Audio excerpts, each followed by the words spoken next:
Rare canine German Shepherd. Gives birth. Hours later, something absolutely heartbreaking happens. She was more than just a working dog. Trained to serve, to protect, and to give everything without hesitation, Kira was one of the most respected canine German Shepherds in her unit. But what no one expected, what no one could prepare for, was the moment she gave birth.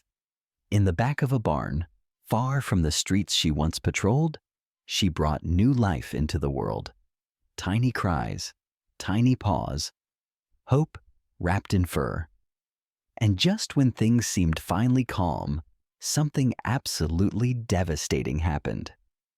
What followed would change the life of her handler and touch the hearts of everyone who hears her story. Before we begin, make sure to subscribe to the channel, like this video, and turn on notifications. That's how we bring you more true stories of courage, loyalty, and unbreakable bonds like this one. The night was colder than expected for late spring in rural Pennsylvania.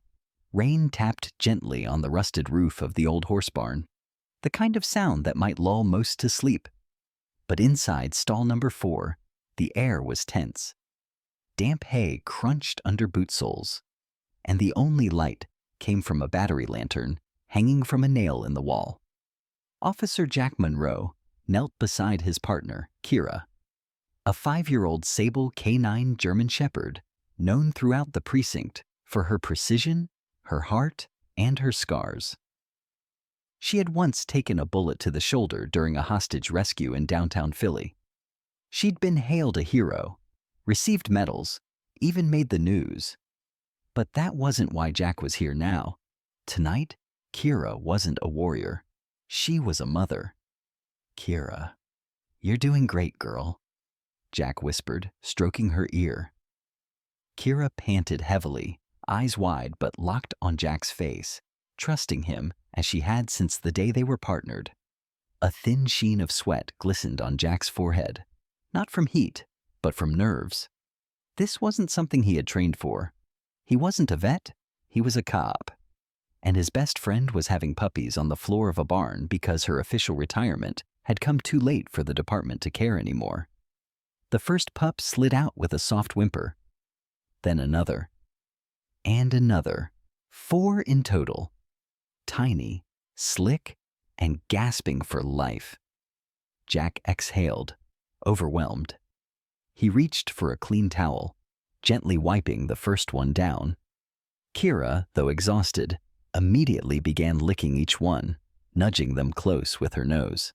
"She's a natural," said a voice behind him. Jack turned to see Maria, the barn owner, holding a warm blanket. She had offered her space when Jack had nowhere else to go.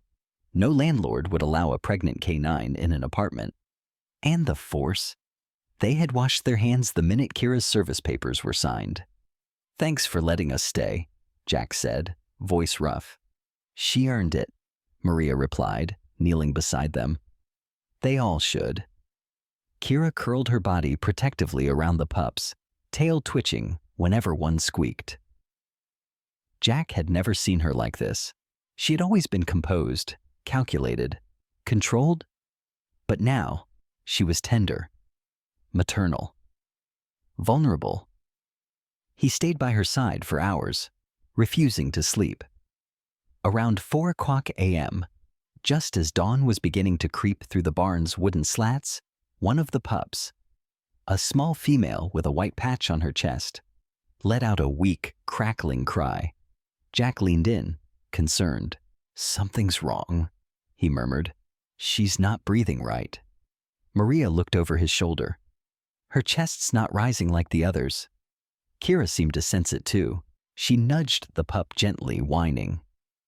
Jack picked the puppy up carefully, trying to remember anything he'd ever learned about newborns. He rubbed her gently in a towel, tilted her head slightly, and whispered, "Come on, little one. Don't quit on me." The pup gave a small jolt, but it wasn't enough. Jack looked at Maria. "Call the vet, now." She sprinted for her phone. Kira whined louder now, pacing despite her weakened state. She nosed at Jack's arm, desperate, alert, refusing to accept what was happening. Jack held the puppy to his chest, listening for breath, for movement, for anything. Then the silence fell. He didn't have to say it. Maria knew. Kira knew. One of her babies was gone. Jack knelt there in the hay, arms around Kira, heart aching as much for her as for the tiny life he couldn't save. She licked his cheek once, softly, as if to say thank you for trying. And in that moment, surrounded by sleeping pups, fading lantern light, and the unbearable weight of loss, Jack understood something no badge or uniform had ever taught him. Even the strongest hearts can break, and Kira's had just begun to. The sun had fully risen by the time Jack stepped out of the barn, holding a small wooden box in both hands. The dew-covered grass sparkled under the early light, but Jack felt none of its beauty. Every step toward the back of the property felt heavier, like the earth itself resisted this quiet funeral. Inside the box lay the smallest of Kira's 4 pups, wrapped gently in one of Jack's old flannel shirts. He hadn't been able to bury her in a towel. It felt too bold, too final. The flannel still smelled like home, like the nights Kira had curled at his feet during storms, like the day he first brought her back to his apartment, scared and stiff from the kennel, but already protective. Maria walked silently beside him, shovel in hand. She didn't speak. She didn't need to. They reached a small hill at the edge of the pasture.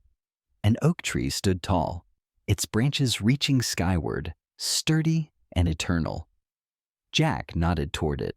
"Here," he said. Maria handed him the shovel. He dug slowly, carefully, placing each scoop of soil beside the tree's roots. The box fit snugly into the hollow he created. He knelt for a moment before covering it, closing his eyes. "I'm sorry, little one," he whispered. "We didn't even get to name you."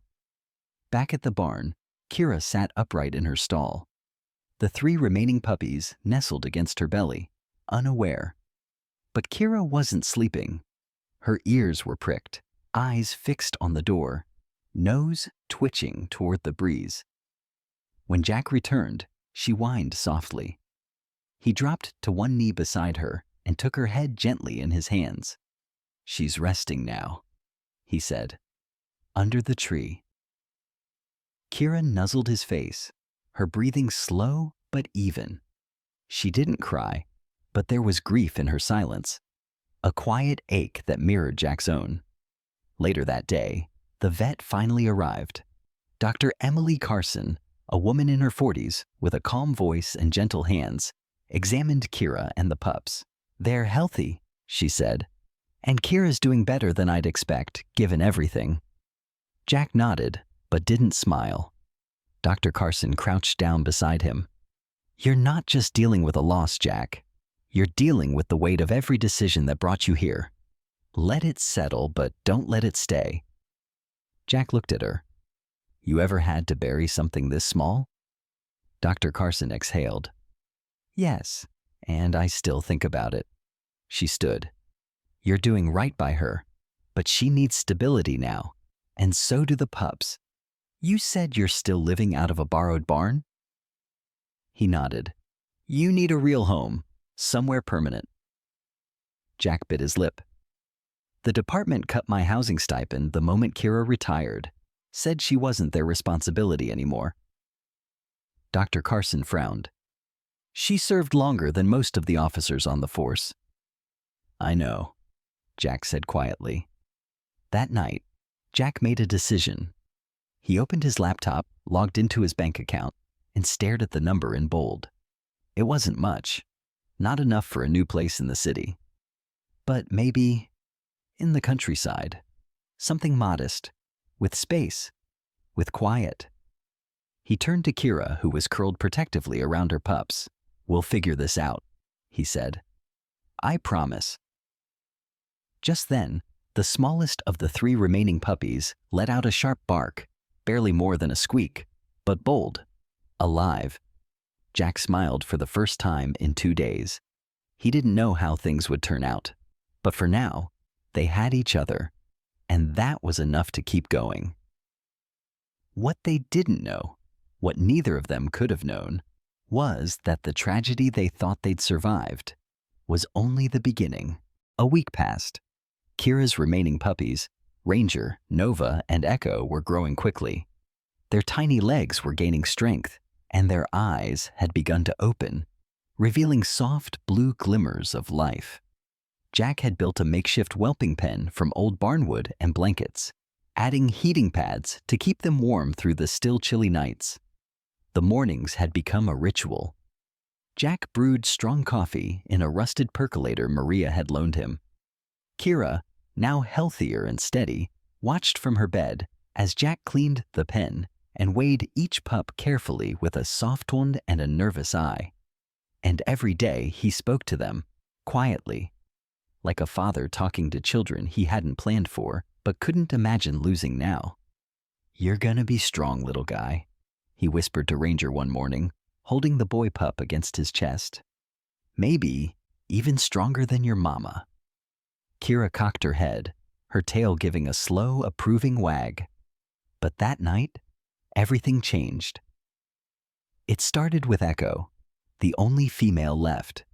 She cried sharply just after midnight, a high-pitched sound that didn't stop. Jack rushed to her, heart pounding, expecting hunger or maybe discomfort. But when he picked her up, she was limp, hot to the touch. Her breathing was shallow, irregular. "Not again," Jack whispered, panic rising in his throat. Kira stood, tense and alert. She nudged Echo with her nose, then looked at Jack, waiting, pleading. He wrapped the tiny pup in a towel and bolted for the truck. Maria met him at the barn door, half-dressed and wide-eyed. "She's burning up," Jack said. "I have to get her to Dr. Carson." "I'll call ahead," Maria said, already dialing. Jack didn't even stop to grab his wallet. He tore down the back roads with the pup bundled in his lap, one hand on the wheel, one over Echo's fragile chest. The wind howled through the cracked window, but Jack didn't feel it. He was back in rescue mode. The same adrenaline that once pushed him through a warehouse explosion during a drug bust. But this was different. This wasn't a mission. This was personal. At the emergency clinic, Dr. Carson met him at the door. They rushed inside, working in silence. Oxygen, IV fluids, a warm incubator. Jack stood by helplessly, fingers clenched, watching the woman who had once patched up Kira now fight to save her daughter. After 30 minutes, Dr. Carson turned to him, her face tight. "She's septic, probably from contaminated water or bedding. It's moving fast." Jack blinked. "But everything's been clean, washed, bleached." "Sometimes it's in the well water," she said. "Bacteria you can't see. Even a drop can do it." Kira stood beside Jack now, eyes locked on the glass incubator. Her ears were flat. She didn't whine, she just stared. "She's a fighter," Dr. Carson said, "but we need to act now." Jack didn't hesitate. "Do whatever it takes." Carson nodded and disappeared into the back with her assistant. The waiting room was silent, cold. Jack sat on the bench, Kira's head resting on his knee. He didn't know how long they sat like that. Time didn't move the way it normally did. It stretched, blurred. Finally, the door opened. "She made it through the night," Dr. Carson said, exhausted but smiling. "It's not over yet, but she's got a chance." Jack felt his breath return. He reached down and hugged Kira, his voice cracking. "She's okay, girl. She's okay." But as relief washed over him, something else sank in. If the water was contaminated, then the others were at risk too. He stood suddenly. Maria's barn? Her animals. What if they're drinking it too? Dr. Carson's face darkened. "You need to get them out of there. Tonight." Back at the barn, Jack moved fast. He wrapped Nova and Ranger in separate towels, while Maria called a friend who owned a small farm an hour away with a separate clean water source. Kira didn't hesitate. She herded her pups into the truck herself, nudging them gently until they were secure. They drove through the dark, past fields and ghostly trees, chasing safety. Jack didn't know how much more loss Kira could take, or how much more he could, but he also knew this. As long as they had breath, they would keep moving, together. The new farm belonged to a man named Ellis, a quiet widower in his 70s with a beard like driftwood and eyes that had seen too many goodbyes.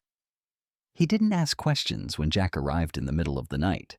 He just nodded, opened the barn doors, and helped carry the pups inside with surprising gentleness for someone whose hands looked carved from stone.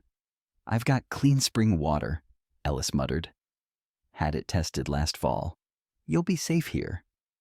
Jack set the pups down gently, watching as Kira checked every corner of the new stall before lying down with her babies. Her posture had changed, no longer just protective, but watchful, almost military. Jack knew that look. She was on alert. She remembered the loss. He turned to Ellis. "I'll take the hay. Floor's fine." But Ellis shook his head. "Guest room's clean. You're not sleeping in a barn if I've got a house." Jack wanted to refuse, but he didn't. Not tonight. Over the next few days, a routine settled into place. Jack fed the pups by hand with formula recommended by Dr. Carson. He cleaned every inch of the stall twice a day. Kira hardly slept, only relaxing when all 3 pups were breathing steadily. Echo, the little girl who had nearly died, was slowly regaining strength. She stayed closest to Kira, often curling up between her mother's paws as if afraid she'd vanish. But peace didn't last. 4 days after the move, the storm hit. Jack had heard the warnings: cold front, heavy rains. But rural alerts came late, and by the time the wind howled through Ellis's fields, the barn's tin roof rattled like thunder. The power flickered. Trees groaned. Jack rushed to the stall to check on Kira and the pups. The wind had blown a portion of the barn door open, and rain was sweeping in sideways. The temperature had dropped fast. Too fast.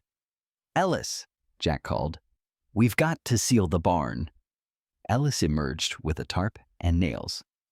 "Back wall's already loose," he yelled. "We've got an hour tops," Kira barked sharply as water began pooling near her bedding. Jack scooped up Ranger and Echo, handing them to Ellis. "Get them inside by the fireplace, now." Ellis didn't hesitate. Jack turned to grab Nova, the quietest of the litter. But Nova wasn't where he'd been. His eyes swept the barn. There, by the open stall door, Nova's tiny black body was sliding toward a growing puddle that fed into a drain. The rain had created a slick path, and Nova's little legs were too weak to fight it. "No!" Jack dove forward, knees slamming into wet hay. Kira barked once, deep and guttural, before charging past him. She reached Nova just as his back paws hit the drain opening.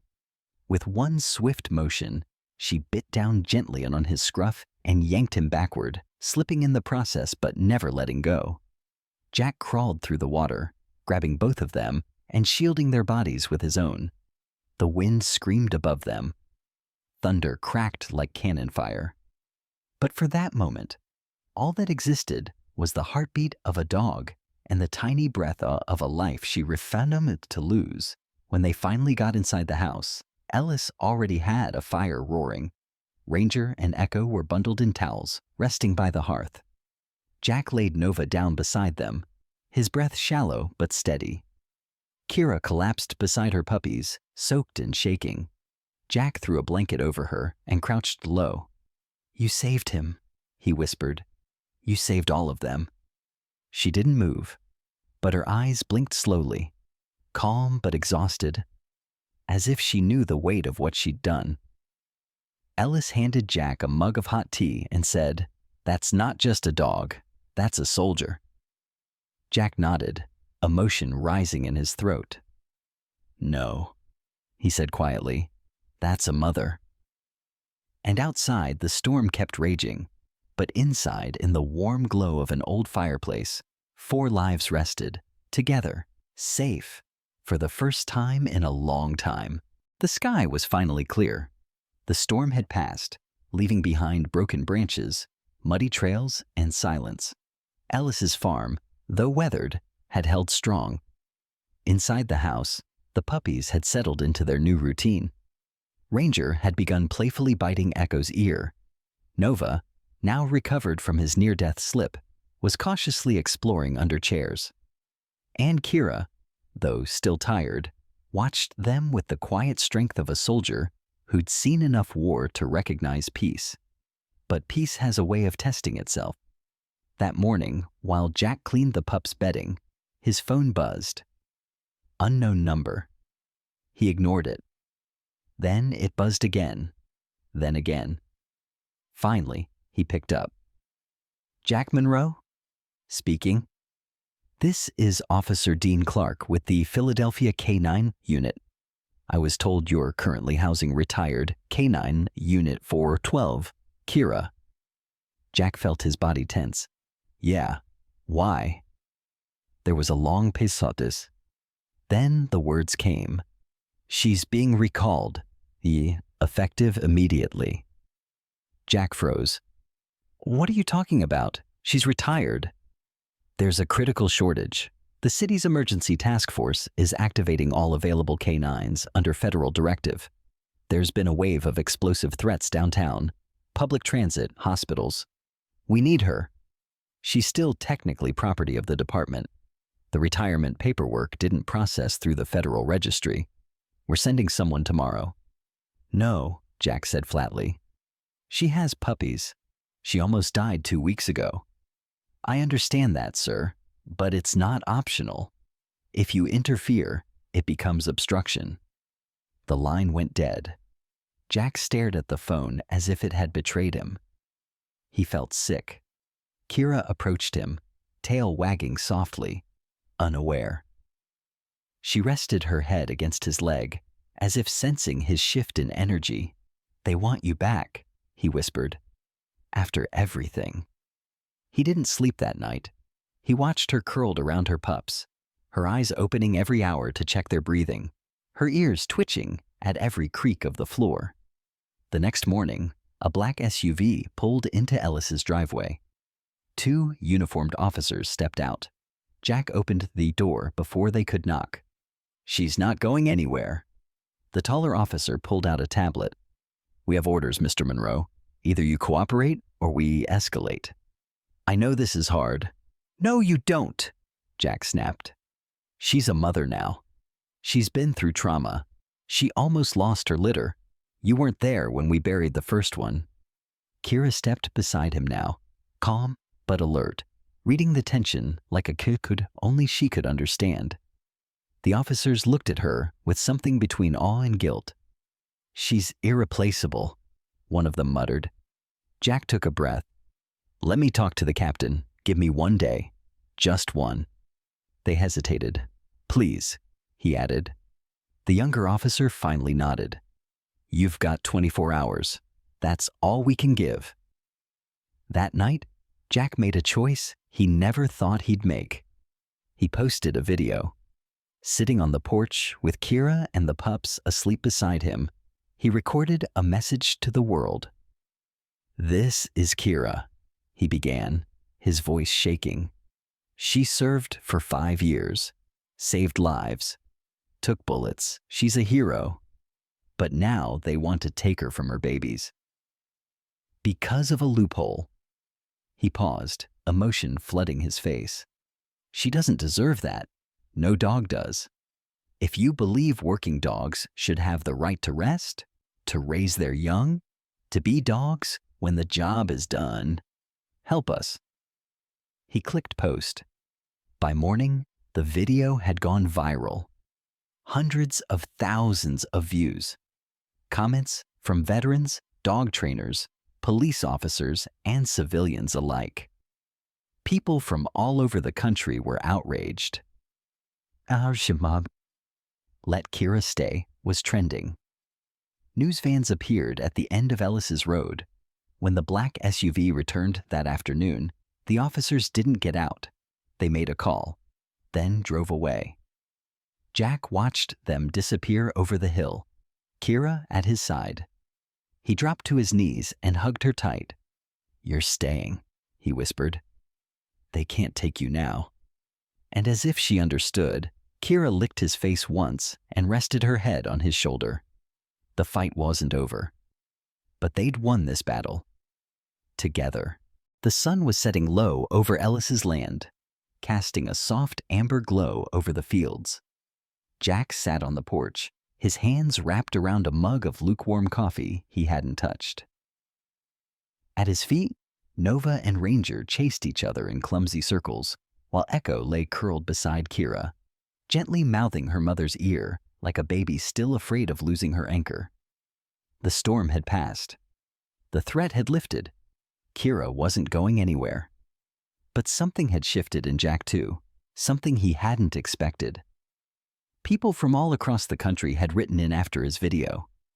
Messages of support, donations, and even offers of help poured in like a tide.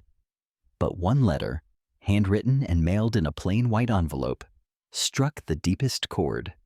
It came from the widow of a retired bomb technician in Arizona. It read, "We forget these dogs aren't just tools. They love, they grieve, they protect. Let her be what she was never allowed to be, a mother, a dog, and a soul who's earned peace. Thank you for giving her that chance." Jack read it 3 times, then folded it and placed it inside his wallet. Kira trotted up to the porch and sat beside him, exhaling deeply. He looked down and ran his fingers through the fur around her neck. "We have to do something with this," he said aloud. Ellis, who had just stepped out with a tray of water for the pups, raised an eyebrow. "Something?" "Yeah," Jack said. "There are hundreds of canines out there just like Kira, retired too early or too late. No homes, no families. Departments don't know what to do with them once they can't work anymore." Ellis nodded slowly. "You're thinking a shelter?" Jack shook his head. "Not a shelter. A sanctuary. A home. Somewhere they can live out their days in peace. Recover. Be dogs again." Ellis looked across his property. "I've got land. Too much for me alone. You've got purpose. Sounds like a partnership to me." The next morning, Jack made it official. He filed paperwork for a nonprofit, Second Watch Canine Sanctuary.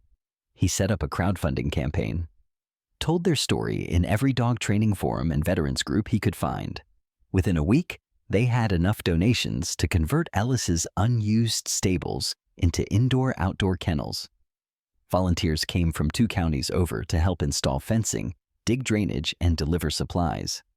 One woman brought custom blankets embroidered with each dog's name, but Jack started with just one, Kira.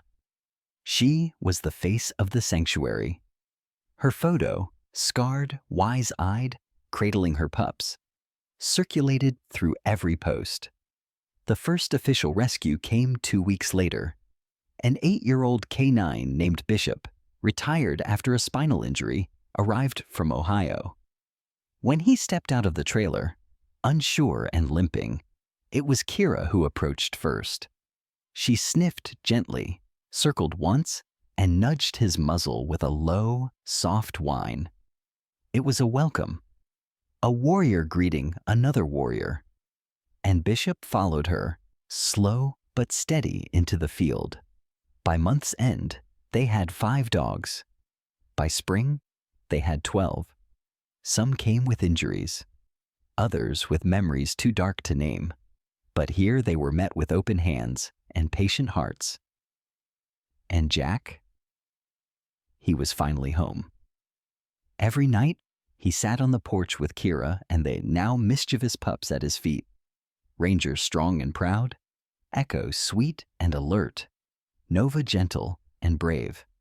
Sometimes he'd talk to them, Other times, he'd simply listen.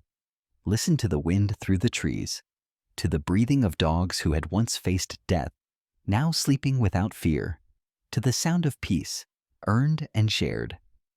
He turned to Kira one night, his voice soft. "You gave me a mission again," he said. "You saved more than your pups. You saved me." She didn't move, just closed her eyes and rested her head on his boot.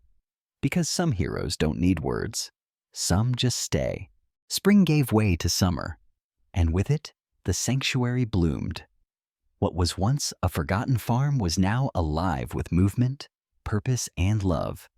Dogs of every shade and scarred story roamed the pastures in the morning sun. Volunteers arrived daily, unloading bags of feed, helping with hydrotherapy sessions, or simply sitting quietly with an old shepherd who no longer trusted the world. Until now. But at the center of it all, always, was Kira. She wasn't the loudest or the fastest anymore. Age and motherhood had slowed her gait, softened her once military posture. But when new arrivals stepped off trailers, unsure and trembling, it was Kira they followed. She was the soul of the place. The elder, the protector, the first to welcome, the last to rest. Jack often sat back and watched her without words. Every time he saw her gently guide a broken canine toward the water, or bark once to correct an unruly pup, or curl up beneath the oak tree with her head on Echo's back, he felt the full weight of what she had become. Not a legend, a legacy. One afternoon, as the heat began to settle over the fields, Jack noticed Kira lying just outside the main house, alone. Her eyes were open, watching the wind ripple through the tall grass. Ranger, Nova, and Echo played nearby, but she didn't move. "Kira," he called softly. She lifted her head, but didn't get up. Jack approached and knelt beside her. She rested her head on his knee. He felt her breathing, shallow, slower than normal. "Kira!" She looked up at him. There was no fear in her eyes, only calm, as if she knew. Jack wrapped his arms around her. For the next hour, he didn't speak, just stayed close. Her pups came and curled up beside them. Echo whimpered softly. Nova licked her ear. Ranger, always the brave one, pressed his side to her chest. And when the sun dipped below the trees, painting the sky gold and violet, Kira exhaled, and didn't inhale again. Jack buried her beneath the oak tree on the hill, in the same spot where they had laid her first lost puppy so many months before. He carved her name into a wooden marker with his own hands. Kira Protector, Mother, Hero. You stayed, and were better for it. Hundreds came to her memorial. Former officers, canine handlers, families whose lives had been saved by dogs like her, children who had never met her but wore t-shirts with her name printed in bold over paw prints and hearts. They lit candles. They shared stories. And they cried. But most of all, they remembered. Weeks passed. The sanctuary continued. New dogs arrived. More volunteers came. Ranger, Nova, and Echo began their own training. Not as working dogs, but as therapy animals. They visited children's hospitals, veterans' homes, trauma recovery centers. They carried Kira's love with them. One day, while walking through the sanctuary, Jack found a little boy sitting quietly with Bishop, the old spinal injured shepherd. The boy had lost his father to war. He didn't speak much, but Bishop leaned into him, slow and warm, and the boy smiled for the first time in weeks. Jack watched from a distance, heart full. Kira had done that. At sunset, he returned to the oak tree. He sat in the grass, hands folded, eyes on the sky. "You did it, girl," he whispered. "You saved more lives than we'll ever know." The wind picked up gently, brushing through the leaves above him, and Jack smiled. Because some dogs don't just leave paw prints on the earth, they leave them on the heart.